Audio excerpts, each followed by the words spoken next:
Pareto efficiency, the economic theory that claims society is at its peak welfare, even if billionaires hoard all the wealth simply because taking a dollar from them would make them worse off. Is it true efficiency just a loophole for inequality?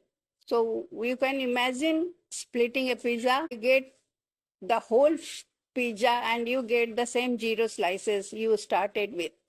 Economists call it a perfect trade. So let us talk about Pareto efficiency. What is it and how it works? So Pareto criterion, a change in the economy increases social welfare if at least one person becomes better off and no one becomes worse off. What are the conditions? At least one individual gains, nobody loses.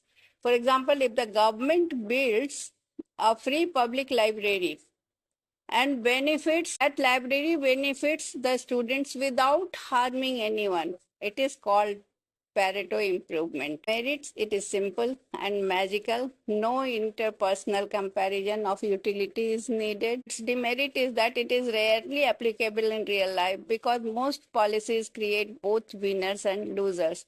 It ignores income inequality. Now we talk about Hickesian criterion. That is compensation principle developed by John Hicks. A policy improves welfare if gainers could compensate the losers and still remains better off, even if compensation is not actually paid. For example, a new highway increases business profit by rupees 100 crore, but causes rupees 30 crore loss to nearby residents.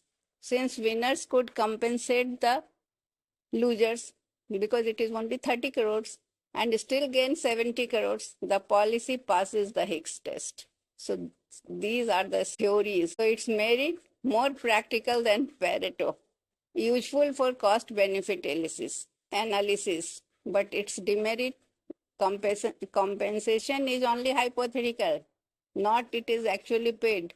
It may increase inequality. So these are the efficiency or Pareto efficiency and Hicks. Now we talk about Tversky